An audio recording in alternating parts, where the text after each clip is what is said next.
Doctor انور سدید صاحب، بڑی خوشی کی بات ہے کہ آج آپ لطف اللہ خان صاحب کے دولت خانے پر تشریف لائے ہیں اور یہاں آپ سے کچھ باتیں ہوں گی۔ تو سب سے پہلے تو آپ اپنے حالات زندگی مختصراً بیان فرمائیے۔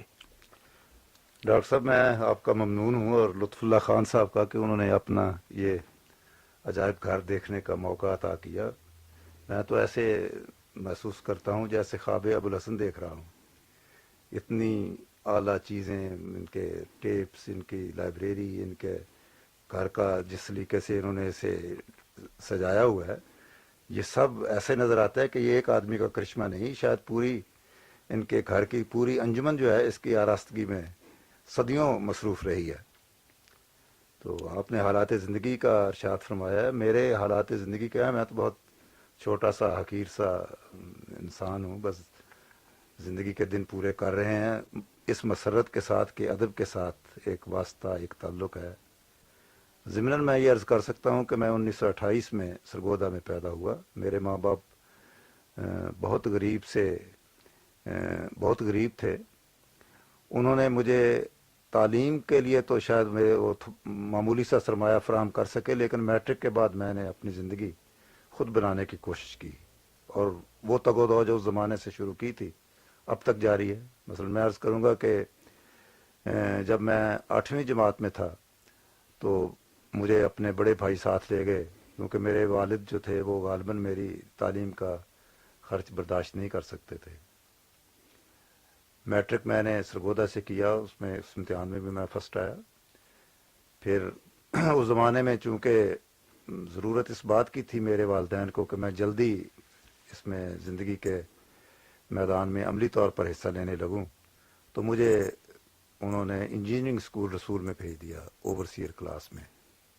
میرا رجحان بنیادی طور پر ادب کی طرف تھا، لیکن چونکہ ادب کی طرف میں اگر آتا، ایم اے کرنا ہوتا تو شاید زیادہ وقت لگتا، تو میں نے 2 سال وہاں انجینئرنگ اسکول رسول میں لگائے، تو وہاں بھی میں فرسٹ کلاس فرسٹ حاصل کی، اے گریڈ ود آنرز حاصل کیا، طلائی تمغہ حاصل کیا۔ 6-7 سال نوکری میں نے کیا اریگیشن ڈپارٹمنٹ میں بطور ایک اوورسیئر کے۔ اس کے بعد ڈپارٹمنٹل امتحان میں نے پاس کیے تو میں ایس ٹی او ہو گیا۔ اب میرے سامنے ایک بیریئر تھا کہ اس زمانے میں ایسے قوانین بنا دیے گئے تھے کہ جو لوگ اوورسیئر کلاس سے ترقی کر کے ایس ٹی او بنتے ہیں انہیں مزید ترقی نہیں دی جاتی تھی۔ تو شرط یہ لگا دی گئی کہ اس کے لیے گریجویٹ انجینئر ہونا ضروری ہے۔ چنانچہ میں نے انسٹیٹیوٹ آف انجینئر سے پرائیویٹ طور پر بی ایس سی کے لیول کے مطابق امتحان اے ایم آئی پاس کیا۔ تو اس امتحان کے پاس کرنے کی وجہ سے مجھے ایگزیکٹو انجینئر کے عہدے کے لیے منتخب کیا گیا، قریباً 15-16 سال کی سروس کے بعد۔ تو اس ضمن میں یہ فخر کی بات نہیں ہے، لیکن میں یہ سمجھتا ہوں کہ میرے جتنے اس زمانے کے کولیگ تھے، مجھ سے کم از کم 200 آدمی، میں نے ان سب کو سپرسیڈ کیا۔ تو اس طرح اب میں اریگیشن ڈپارٹمنٹ ایگزیکٹو انجینئر ہوں۔ یہ میری فنی زندگی کا ایک شعبہ ہے جسے میں کوئی اہمیت نہیں دیتا، کیونکہ اس کے ساتھ میرا رزق بندھا ہوا ہے۔ دوسری طرف میرا عشق جو ہے وہ ادب کے ساتھ ہے۔ مجھے یاد پڑتا ہے کہ جب میں 6ٹھی جماعت میں تھا تو ہمارے ایک استاد مولوی عبد الکریم صاحب، وہ ہمیں نظم پڑھایا کرتے تھے، تو اس کے ساتھ بہور کا، اوزان کا، اس کا بھی درس دیا کرتے تھے۔ تو مجھے اردو شاعری کے ساتھ ایک خاص قسم کی مناسبت پیدا ہو گئی۔ ہمارے عربی کے استاد تھے جو اس زمانے میں ہمیں جب پڑھاتے تو اقبال کے اشعار ہمیں یاد کرا دیا کرتے تھے۔ اس زمانے کے مجھے کئی اشعار جو اب بھی لوہے دماغ پر کندہ ہیں، وہ مولوی محمد بخش صاحب کی عطا ہے۔ اس کے بعد میں سمجھتا ہوں کہ میٹرک تک پھر اسی طرح ایک مولوی پیر بخش تھے ہمارے استاد 8ویں جماعت میں، انہوں نے افسانے کا ذوق مجھے عطا کیا۔ پریم چند کو پڑھنے کا موقع ملا، اس کے داستانیں جو زمانے کی تھیں جو اسکول لائبریری میں دستیاب تھی، وہ سب کی سب میں نے 8ویں اور 9ویں جماعت تک پڑھ لی تھی۔ جب میٹرک کرنے کے بعد مجھے 2-3 مہینے کی تعطیلات ملیں تو اس زمانے میں جتنے نئے افسانہ نگاروں کے افسانوں کے مجموعے مجھے دستیاب ہو سکے وہ میں نے پڑھ رہے۔ مجھے یاد ہے کہ ایک دفعہ ہمارے محلے میں ایک ہندو کی دکان تھی جو کتابیں کرایہ پر دیا کرتا تھا. شاید 1 یا 2 روپے مہینہ کرایہ اس کا ہوتا تھا. ایک آدھ کتاب روز مل جاتی تھی. تو میں ایک دن میں 3 4 کتابیں اس سے مستعار لے آتا تھا. اور جب مہینہ ختم ہو گیا تو اس نے 2 روپے مجھے واپس کر دیے اور کہنا کہ آئندہ میری دکان پر جانا, چلے جاؤ. مجھے بھگا دیا. پھر اس سے میں لائبریری میں بیٹھنے کا شوق پیدا ہوا. جب میں پروفیشن میں آیا اس زمانے میں نے افسانے لکھنے شروع کر دیے تھے. ہمایوں میں, نرنگ خیال میں اور عالمگیر میں, آج کل میں میرے افسانے چھپنے شروع ہو گئے تھے. لیکن میں انہیں اس لیے اہمیت نہیں دیتا کہ وہ میرا بہت ہی ابتدائی اور تربیت کا دور تھا. کچھ عرصے کے بعد جب مجھے اتفاق سے سرگودا میں رہنے کا موقع ملا اور ڈاکٹر وزیر آغا سے قربت کا مجھے شرف حاصل ہوا تو ڈاکٹر صاحب نے مجھے تنقید لکھنے کی طرف مائل کیا. یہ تمام عرصہ مجھے ادب کے ساتھ ہی لحاظ سے تو واسطہ رہا کہ میں اس دور میں جتنے رسائل چھپ رہے تھے وہ سب پڑھتا رہا. جو کتابیں چھپ رہی تھیں ان کا مطالعہ بھی میں نے کیا. تو ڈاکٹر صاحب کا خیال یہ تھا کہ اتنے مطالعے کے بعد تنقید میں شاید میں زیادہ بہتر کام کر سکوں. میرا پہلا مضمون اوراق میں مولانا صلاح الدین احمد کے اسلوب پہ چھپا اور وہ اتنا پسند کیا گیا کہ ڈاکٹر صاحب نے کہا کہ اب تمہیں تنقید ہی لکھنی چاہیے. اس وقت سے ڈاکٹر صاحب میرے ادبی رہنما بھی ہیں اور ایک لحاظ سے بہت قریبی دوست بھی. انہی کے مشورے پر میں نے پرائیویٹ طور پر ایم اے کیا. اس میں بھی میں پنجاب یونیورسٹی میں فرسٹ کلاس فرسٹ حاصل کی. اور ایکسٹرنل ایگزامینر جو طلباء ہیں خارجی پرائیویٹ امتحان دینے اس میں شاید میرا ریکارڈ ابھی تک کسی نے نہیں توڑا. اسی سے پھر اس زمانے میں نے ایک مقالہ لکھا تھا ماہ نو میں, اردو ادب کی تحریکیں. ڈاکٹر صاحب کا خیال تھا کہ یہ موضوع اتنا بڑا ہے کہ اس پہ پی ایچ ڈی ہو سکتی ہے. چنانچہ اسی مقالے کو پھر بڑے سناپسز میں نے تبدیل کیا اور اس پہ ڈاکٹر صاحب کی رہنمائی میں میں نے پی ایچ ڈی بھی کی.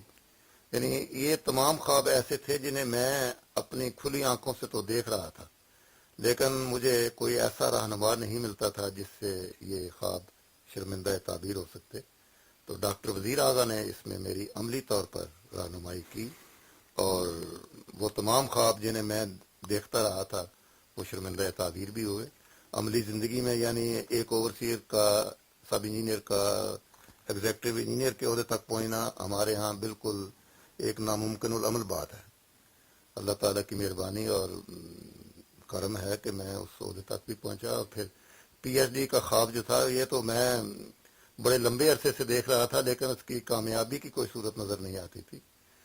اور میں سمجھتا ہوں کہ وہ محنت جو میں نے پی ایچ ڈی کرنے میں کی ہے اور جو مطالعے کے دوران جب نئے نکات سامنے آ جاتے تھے اور ان کا حل نکل آتا تھا تو جو مسرت کی نہایت مجھے حاصل ہوتی تھی شاید اس کا میں اندازہ نہ اب لگا سکتا ہوں اور نہ میں آپ کو بتا سکوں کہ میں مسرت کی کس نہایت سے ہمکنار ہوتا رہا ہوں.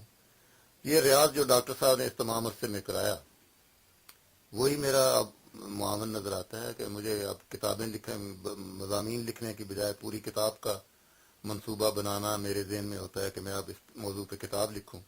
جب کتاب لکھ رہے ہوتے ہیں تو مسرت کی ایک ایسی کیفیت سے گزرتے ہیں کہ میں اس کا ذکر شاید تفصیل سے نہ کر سکوں, لیکن وہ ایسا ثمر ہے جس کا میں خود ہی لطف اٹھاتا ہوں اور بعض دوست اس کی تحسین کرتے ہیں تو میں سمجھتا ہوں کہ میری محنت ٹھکانے لگ گئی ہے. اچھا ڈاکٹر صاحب, ایک تو یہ بتائیے کہ آپ نے شہر کون سا آپ کا جہاں آپ کی پیدائش ہوئی؟ خالد صاحب میں نے عرض کیا کہ میں سرگودا سے میرا تعلق ہے, لیکن میری پیدائش غالباً چھوٹا سا قصبہ ہے میانی, سرگودا میں ہی وہیں میں پیدا ہوا. پھر میانی تو آہستہ آہستہ اس زمانے میں جو شہر تھے وہ دریاؤں کے کنارے آباد ہوا کرتے تھے. جب سے کالونی بنی سرگودا کی تو میانی شہر جو تھا وہ قریباً اجڑ گیا. سب لوگ جو تھے وہ شہر کی طرف مائیگریٹ کر کے آ گئے. تو میرے ماں باپ بھی سرگودا شہر میں آ گئے. اس وقت سے ہم لوگ سرگودا میں رہ رہے ہیں. ابتدائی تعلیم بھی میں نے سرگودا میں حاصل کی. کچھ عرصہ میں نے ڈیرہ غازی خان میں گزارا. میٹرک کے بعد پھر میں رسول چلا گیا, پھر میری عملی زندگی شروع ہو گئی اس طرح. پھر اس کے باوجود میرا زیادہ لمبا عرصہ ملازمت کا بھی وہ سرگودا نہیں گزرا ہے۔ اچھا ڈاکٹر صاحب، ذرا اپنی ان کتابوں کی تفصیل بتائیے جو شائع ہو چکی ہیں۔ خواجہ صاحب، میری کتابیں اب تک جو میری ذاتی کتابیں ہیں ان میں پہلی کتاب فکر و خیال تھی، یہ تنقیدی مضامین کا مجموعہ ہے۔ دوسری اس میں وہ مقالہ بھی جس سے بعد میں نے ڈیولپ کیا ایک بڑے تھیسس میں، اردو ادب کی تحریکیں، وہ اس میں شامل ہے۔ دوسری کتاب میری اختلافات تھی، اس میں جو تنقیدی مضامین کی کتاب ہے، اور اس میں وہ مضامین شامل ہیں جن سے میں مختلف موضوعات پر دوسرے مصنفین سے مجھے اختلاف تھا اور میں اپنا نقطۂ نظر واضح طور پر بیان کرنا چاہتا تھا۔ ایک کتاب میں نے اقبال کی سینٹینری پر لکھی تھی، اقبال کے کلاسیکی نقوش۔ حال ہی میں میرے انشائیوں کا مجموعہ ذکر اس پری وش کا چھپا ہے۔ طنز و مزاح کی ایک کتاب جو پیروڈی ہے غالب کے اسلوب کی، وہ غالب کے نئے خطوط سے کے نام سے چھپ چکی ہے، اور اس پر تو فلیپ آپ نے ہی لکھا ہے۔ اب جو نئے منصوبے ہیں میرے سامنے، ان میں پی ایچ ڈی کا مقالہ جو ہے وہ ابھی تک چھپا نہیں ہے، لیکن شاید آئندہ 2-3 سالوں میں چھپ جائے۔ ایک کتاب میں اس میں دیہات کی، اردو افسانے میں دیہات کی پیشکش، یہ کتابت ہو چکی ہے ہندوستان میں کہ ایک ناشر کے پاس ہے۔ خیال یہ تھا کہ 83 میں اس سال وہ بھی چھپ جائے گی۔ اچھا ڈاکٹر صاحب، اب میں آپ سے ایک ایسی بات پوچھوں گا کہ جو ذرا دلچسپ بھی ہے، اور آپ چونکہ اس معاملے میں ایک فریق بھی ہیں، اس لیے ذرا مستند طور پہ معلوم ہوگا کہ اصل حقیقت کیا ہے۔ یہ جو یعنی ہمارے ہاں ادب میں آج کل اختلافات سرگودا اور لاہور کے، یا یوں کہیے کہ ڈاکٹر وزیر آغا اور احمد ندیم قاسمی کے ہیں، ان کی نوعیت کیا ہے، سبب کیا ہے، آخر ایسا کیوں؟ یہ بتائیے آپ۔ خواجہ صاحب، اگر اس کی تاریخ کریدنے کی کوشش کی جائے تو شاید ایسا دستاویزی ثبوت تو سامنے نہ آ سکے کہ یہ اختلافات کیسے شروع ہوئے، یا ان کی نوعیت ابتدا میں کیا تھی، اور اس کی جو آہستہ آہستہ وقت گزرتا گیا تو اس کی نوعیت کس طرح بدلتی چلی گئی۔ کیونکہ اب تو یہی کہا جاتا ہے کہ یہ اختلافات جو ہیں یہ نظریاتی نوعیت کے ہیں۔ کسی حد تک یہ بات ٹھیک بھی ہے۔ وجہ یہ کہ ڈاکٹر وزیر آغا کا جو تخلیقی نظریہ ہے، اس میں اندرونی قوتیں جو ہیں، انسان کا داخل جو ہے، یا ہڈن پاورز جو ہیں، ان کے ساتھ رابطہ قائم کرنے کا بنیادی تصور ملتا ہے۔ اس کے برعکس ندیم صاحب چونکہ کمیٹڈ ہیں پروگریسو موومنٹ کے ساتھ، اس میں سیاست کو زیادہ اہمیت حاصل ہے۔ ایک تو یہ بنیادی بات نظر آتی ہے کہ ان دونوں کے ہاں جو نظریہ حیات ہے، یا طرز حیات ہے، یا زندگی کو دیکھنے کا رویہ ہے، اور جو ادب کو تخلیق کرنے کا رویہ ہے، ان دونوں میں بعد المشرقین ہے۔ بنیادی طور پر میں سمجھتا ہوں کہ بات یہی ہے، لیکن میرا خیال ہے کہ کچھ اس میں ذاتیات بھی آ گئی ہے۔ مثال کے طور پہ جب ڈاکٹر صاحب نے اوراق ابھی جاری نہیں کیا تھا تو ندیم صاحب ان کے مضامین اپنے پرچے میں چھاپتے بھی تھے اور ان کا احترام بھی کرتے تھے، بلکہ میں نے بعض ایسے خطوط بھی دیکھے ہیں جس میں وہ اصرار سے انہیں لکھتے تھے کہ اگر آپ کا مضمون اس موضوع پر نہ ملا تو یہ پرچہ نہیں چھپے گا، یا اس موضوع پر آپ نہیں لکھیں گے تو اور کون لکھے گا۔ تو یہ سلسلہ اس وقت تک تو نظر آتا ہے، لیکن جب اوراق جاری ہوا تو اچانک ایک بڑی تبدیلی ندیم صاحب کے ہاں نظر آنے لگی، بلکہ انہوں نے بعض ایسے مضامین بھی شائع کیے جو ڈاکٹر صاحب کے نظریات کے سے مطابقت، نہ صرف مطابقت رکھتے تھے بلکہ ان سے اختلاف جو تھا شخصی سطح پر کیا گیا۔ لیکن جب ان کا جواب، انہی مضامین کا جواب دیا گیا، تو غالباً ندیم صاحب کو یہ اچھا نہ لگا کہ اپنے لیے تو وہ اختلاف کا حق مانگتے تھے، لیکن اوراق کو یہ حق نہیں دیا کہ وہ اس کا جواب بھی شائع کر سکے۔ بعض لوگ یہ بھی کہتے ہیں کہ جب وہ ڈاکٹر صاحب نظم جدید کی کروٹیں لکھ رہے تھے اور اس میں مختلف شاعروں کو انہوں نے ان کی نئی تعبیر کی، ان کے سلسلہ مثال کے مضامین کی طرف میرا اشارہ ہے، تو ندیم صاحب کی بھی خواہش تھی کہ ان پر بھی اسی قسم کا ایک مضمون لکھا جائے، اور ان کی ڈسکوری کی جائے، لیکن ڈاکٹر صاحب نے ایسا ندیم صاحب کی ڈسکوری اس انداز میں نہیں کی جیسے انہوں نے فیض کی، راشد کی، قیوم نظر کی، یوسف ظفر کی یا کئی دوسرے شاعروں کی ہے۔ بعض لوگ کہتے ہیں کہ نزاع کی ایک وجہ شاید یہ بھی ہے، پر اسی قسم کی چھوٹی چھوٹی باتیں ہیں جن سے میرا خیال ہے کہ اختلاف کی نوعیت بدلتی بھی رہی ہے اور اختلاف بڑھتا بھی رہا ہے۔ درمیان میں مفاہمت کی بھی کئی دفعہ کوشش ہوئی، لیکن ہر دفعہ جب یہ کوشش ہوئی تو ندیم صاحب کے دوستوں نے اس ڈاکٹر صاحب کے خلاف ایک ذاتی سطح کی لڑائی کی، جلغار شروع کر دی، دشنام ترازی، کردار شکنی وغیرہ۔ بلکہ مجھے یاد ہے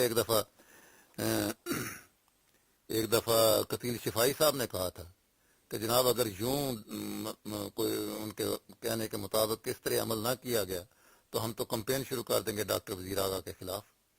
چنانچہ یہ کمپین شروع کر بھی دیا گیا اور ڈاکٹر صاحب بیمار ہو گئے، اور انہوں نے سمجھا کہ اگر اوراق ہی باعث نزاع ہے تو انہوں نے 1970 میں اوراق کو بند کر دیا تھا، 2 سال کے لیے وہ پرچہ نہیں چھپا۔ لیکن پھر دیکھا گیا کہ ڈاکٹر صاحب کو تو ایک کیونکہ نظریہ دینا چاہتے تھے ادب کا اور اس وسیلے سے ادب کی خدمت کرنا چاہتے تھے، تو انہوں نے کہا اگر پرچے ہی بند ہو گئے تو پھر وہ اپنے خیالات کو یا تصورات کو اور نظریات کو وہ ادیبوں تک کس طرح پہنچا سکیں گے۔ چنانچہ 2 سال کی بندش کے بعد انہوں نے پھر اوراق کو جاری کیا اور اب تک جاری ہے۔ تو میں سمجھتا ہوں کہ اسی قسم کی کچھ باتیں ہیں جس میں اچھا دلچسپ بات یہ ہے کہ ندیم صاحب نے سطح پر آ کر سامنے کبھی انہوں نے نہیں لکھا، لیکن در پردہ میرا خیال ہے کہ وہ ان کی شاید ضرورت، مثلا اوراق میں ایک مضمون،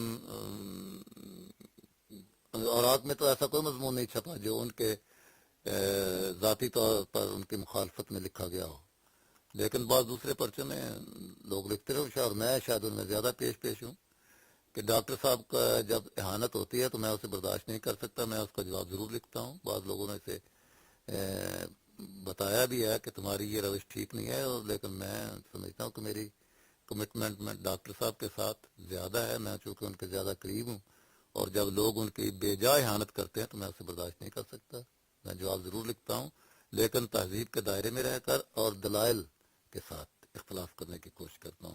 غالباً یہ میرا جمہوری حق بھی ہے، اس کے استعمال پر تو شاید اعتراض نہیں ہونا چاہیے۔ ہاں بالکل نہیں۔ اچھا انور صاحب، اب آخری سوال یہ ہے کہ آئندہ کے منصوبے کیا ہیں آپ کے، ذرا کچھ یہ بتائیے۔ خواجہ صاحب، میں ایک کتاب تو میرا ارادہ ہے کہ ڈاکٹر وزیر آغا کے فن پر تفصیل سے لکھوں۔ میں ذاتی طور پر محسوس کرتا ہوں کہ ڈاکٹر وزیر آغا کو جتنا پڑھا جانا چاہیے ابھی تک نہیں پڑھا گیا، اور ان سے جو اختلافات کیے جا رہے ہیں وہ ان کی نوعیت بھی اسی لیے سطحی اور ذاتی ہے کہ اگر ان کا مطالعہ کیا جائے تو آپ ان سے 1000 اختلاف کریں، لیکن ان کے علم و فن کے، ان کے دانش کے، ان کی خرد افروزی کے اور ان کے نظریات کے سے اختلاف کے باوجود آپ ان کو نظر انداز نہیں کر سکتے۔ ہمارے ہاں ایک طبقہ موجود ہے جو ڈاکٹر صاحب کے خلاف بے جا باتیں کرتا ہے، اور باوجود اس کے کہ مثلا دھرتی پوجا کا مسئلہ لے لیجئے، یہ ٹرم انہوں نے قائم کی تھی میرا جی کے تفہیم کے لیے، میرا جی کے فن کی تفہیم کے لیے، لیکن اب لوگ بڑی ڈھٹائی سے اسے ڈاکٹر صاحب کے ساتھ اس کو متعلق کر رہے ہیں، اور یہ کہتے ہیں کہ ڈاکٹر صاحب دھرتی پوجا کی ترویج کر رہے ہیں، حالانکہ ڈاکٹر صاحب کے ہاں جو اسلام کا سے وابستگی ہے وہ زیادہ گہری ہے، وطن کے ساتھ ان کی محبت جو ہے وہ زیادہ گہری ہے۔ اس سب کو نظر انداز کر کے وہ بار بار، اور ڈاکٹر صاحب کئی دفعہ تردید کر چکے ہیں کہ میرا دھرتی پوجا جس قسم کا تصور یہ لوگ اس کے ساتھ وابستہ کرتے ہیں کوئی تعلق نہیں ہے۔ اس کے باوجود وہ اس تردید کے باوجود لوگ بار بار انہیں یہی احساس دلاتے ہیں کہ یہ دھرتی اس ملک میں جو اسلامی سلطنت ہے نظریاتی لحاظ سے اس کی ترویج کرتے ہیں۔ تو میرا ارادہ یہ ہے کہ ایک کتاب تفصیل سے لکھ کر اس قسم کے نظریات کی اور ان کی کے بارے میں جو صحیح نقطۂ نظر وہ پیش کروں۔ اس کے علاوہ فی الحال کوئی اتنا بڑا منصوبہ میرے پیش نظر نہیں ہے جسے میں یعنی کتاب کے طور پر پیش کرنے کا ارادہ کر رہا ہوں، لیکن ہو سکتا ہے کہ ایک کتاب مثلا میں تاریخ پہ لکھنا چاہتا ہوں، اردو ادب کی تاریخ پہ. سفرنامے پہ میں نے کام کیا، وہ قریباً مکمل ہے. وہ کتاب بھی صاف کرنے کا ارادہ ہے. انشائیے کے موضوع پر یہ خاصا اس دور کا اہم موضوع ہے، ایک کتاب لکھنے کا میرا اس پہ بھی ارادہ ہے. انشائیے کی تنقید پہ کوئی کتاب نہیں مارکیٹ میں، یا کسی ادیب نے نہیں لکھی، اور اس پہ بارے میں، اس صنف کے بارے میں کنفیوژن بھی بہت زیادہ ہے. تو میں اس پہ بھی ایک کتاب لکھنے کا میرا ارادہ ہے، اگر کچھ فرصت مل سکی یا اللہ تعالیٰ نے مجھے توفیق دی انشاءاللہ. بہت بہت شکریہ انور سدید صاحب. آپ کا شکریہ ادا کرتا ہوں کہ آپ نے مجھے موقع دیا، آپ کے ساتھ اتنی باتیں کھل کر. اور غالباً یہ ایسی باتیں ہیں جو پہلے کہنے کا یا لکھنے کا مجھے موقع نہیں ملا، تو آپ کی وساطت سے یہ موقع ملا ہے. میں آپ کا شکر گزار ہوں، اور لطف اللہ خان صاحب کا بھی، جنہوں نے ہمیں موقع دیا کہ ان کے اس خوبصورت ڈرائنگ روم میں بیٹھ کر ہم یہ تمام باتیں آپس میں کر سکیں. میں آپ کا بہت شکر گزار ہوں. شکریہ.